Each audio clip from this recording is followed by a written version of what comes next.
We're 5-6. We're coming up against a team that basically has everything going for themselves in the 9-2 Buffalo Bills. They're second in their conference. They're first in their division. And right about now, they're actually getting some of the guys back that they've been missing for the current year. So it's awesome. Everything is awesome with the 49ers. And when you say number 2 in their conference, they beat the number 1 team in their conference. You could argue that the Bills really are the class of the AFC. They haven't proven it in the playoffs yet, but this is a really tough game. They're coming off a bye. Their head coach, Sean McDermott, 7-0, coming off a bye. He's an Andy Reid disciple. The Niners are in their second consecutive cross-country road game. It's going to be tough. No Bosa, no Trent Williams, no Aaron Banks, no Jordan Elliott, no Diamador Lenore. They're banged up, but Brock Purdy is going to try to gut it out and play because obviously he gives the Niners the best chance to win. Do you think it's worth it? Should he play if he's healthy? All right. So at first I said yes, because I want to give Brock credit here. He's clearly, it's not that we needed this game to see it, but he's clearly a starter in the NFL. All right. And it's a clear difference with him not being a quarterback versus Brandon Allen or anybody else being a quarterback. It's different.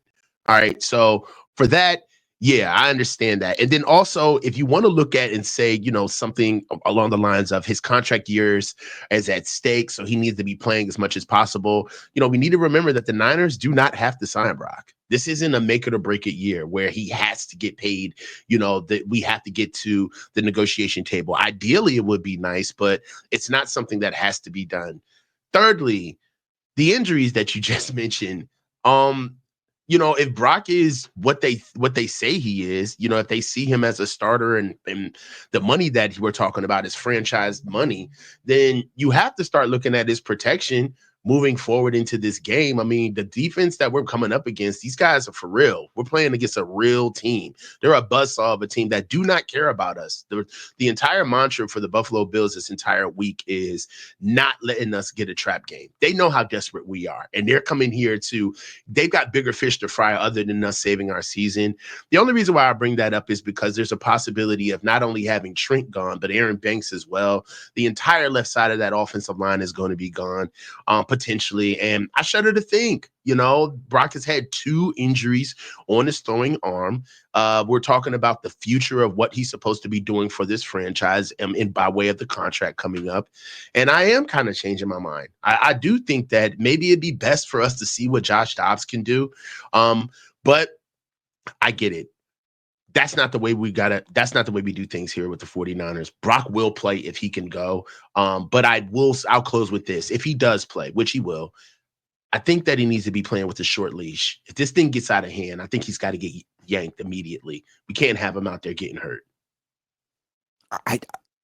You make a lot of sense, man. I want to feel like the Niners are sandbagging this one, and what they're doing is it's a Sunday night game, and they're trying to sell the game. They're like, yeah, Brock, he's questionable, but he's going to give it a go, and tune in tonight because Brock Purdy's going to be there. You got his face on the advertisement, and then 90 minutes before the game, they're like, oh, he gave it a shot.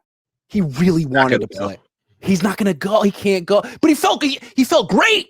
But it just kind of tightened up on him a little bit, and he can't go. And this is Brandon Allen. Oh, everyone that tuned in, don't worry. That's kind of what I'm hoping here because It doesn't make sense. Like even if he hurt his shoulder, and he's coming back quickly. He says he feels fine. It just feels like it's probably I don't know. It feels like it's a little compromise. And if he gets hit, you're missing the left side of the offensive line. You're asking for it to get hit again. I mean, the field could be completely frozen. He gets driven down. He's 6 feet tall. I don't like it. It seems like you're not going to win this game. It's horrible. You're not going to win this game. I mean, they're coming off a bye. It's not even fair. It's a scheduled loss. Even if Bosa and Trent Williams are out there, you probably lose. So you're going to throw him out there while like half the team is hurt just so he can run around. Like, I don't like it. It just seems like what they're trying to do is lose 42-17 as opposed to 42-9. And I don't think it's worth it. And I think being able to get out of here without Brock getting hurt is kind of like the biggest win that we can look for coming out of this game. Him getting hurt or possibly being down for the season, I will say that for you to get 2 MRIs, all right, and for you to miss a game for you to be playing the very next week is a pretty quick turnaround. That's a huge turnaround, to be honest. If they were, if they had 9 wins right now and it didn't really matter this game, would he be playing? Or is this like, we got to win this game? Because you can't make the decision if that's the overriding factor. Do you believe there's a factor of posturing with the Niners where they just want to be seen working really hard, in a losing season, but ultimately they're going to make the business decision and sit them? Kind of what you said in the beginning, like, hey, they'll push the game day, right? And then we'll get that message of, oh, well, we got him outside, couldn't go, game time decision, moving on. I got a theory. If they lose this game and Brandon Allen's the quarterback, the commentary, this is a nationally televised game. The commentary is Kyle Shanahan is doing a terrible job. This team is in shambles. But if Brock's out there and they lose, the commentary could be, boy, man, Brock isn't what he used to be. Like, is Brock really worth $60 million a year? How much is Brock worth? He can't elevate this team. Look at him in the it snows a little bit and he can't throw the ball. I mean, all of a sudden it changes the conversation completely, where it's all about Kyle to it might be at least 50% about Brock, maybe more. Well, what's crazy is that as soon as you brought that up, I automatically tried to start like poking holes in it. And I was saying to myself, well, somebody's obviously going to bring up, well, he's coming off injury, but nobody's going to care about that. Because what's going to use it against them. Yeah. Oh, he's just not durable. He's not durable. Yeah. They won't look at it as, hey, man, he's not all the way back. They're going to be looking at it as, yeah, you know what else they'll mention? They'll be like, look at Josh and look at Brock. Now there's a time. Oh, yeah. If you want to know what $60 million looks like, it's look at the sideline over here with the Bills, not correct what's going on with the 49ers. Oh my God. And also, you can hear it now. It's just like, you would look for a guy like Brock Purdy to lead them with as many injuries as they have tonight.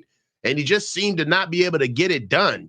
This is a player that's supposed to be moving into his free agent year. And we're just going to have to see what Kyle Shanahan and the San Francisco 49ers are going to do moving forward. But I got to tell you, Chris, I don't see it.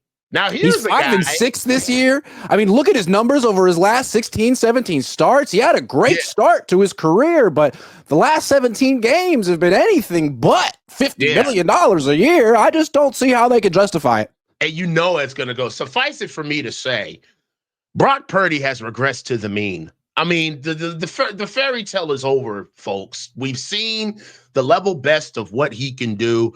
But, in a game like today, where you really got to have it from the guy under center, the man who you're going to be paying all this money to, and one would even say that tonight was kind of a pseudo dress rehearsal for what Brock Purdy can be seeing into the future. And the fact that he can't get these type of games and even make them a fight, it's got to be alarming, John. He's 0-2 against Patrick. He's 0-2 against Patrick Mahomes. He's 0-1 against Lamar Jackson, and now he's 0-1 against Josh Allen. I mean, if he can't beat these guys, he's never going to win a Super Bowl. And then what are you essentially paying for? Because the whole reason you moved on from Jimmy Garoppolo was that you could get over the hump. And Gus, Tony, Mike, I just don't know if they can get over the hump with Brock. He's a great story. I love the kid. But I just don't know.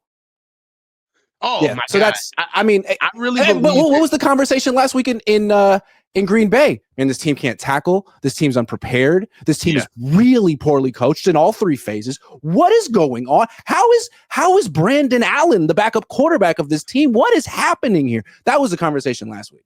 That's not good. I really believe, last week, we got to eat some crow, Grant. Last week, you and I both. Oh, yeah. We do. Last week. He's going to be in his bag. Did we not say that, bro? Kyle's going to flip the switch and be good all of a sudden. We thought that. Even we're giving him too much credit, bro. Yep. Like, I thought that just the situation alone would have had him say, you know what? I'm going for broke. I'm going to pull it all out. But the truth of the matter is that Kyle is a professional quiet quitter. Like, he knows how to do his level best to be able to be seen as if he's doing his job, but he's not going to do anything more to make sure that the results end up bringing him down. What did I say to you earlier today?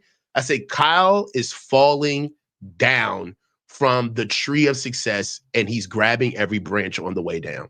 He's Yep. grabbing everybody on the way down. He's not leaving one person to be able to be pushed to the side and say, well, you know, hey, Kyle's the man, but I got protected here. No, Kyle's going to make sure that everybody gets highlighted. Go ahead. And it's like, yo, Kyle, instead of rushing Brock Purdy back before he's probably ready in an impossible situation, why don't you just use all your running backs? How about that? Yeah. I mean, I know you want to like all of a sudden give your team the best chance to win, which you didn't do last week in Green Bay. Like you weren't going to beat Green Bay, but you didn't give the Niners their best chance to win. You're trying to do that now. Great. Brock Purdy's kind of hurt. Why don't you just use all your running backs? That would actually, in the snow, might be the best thing to do.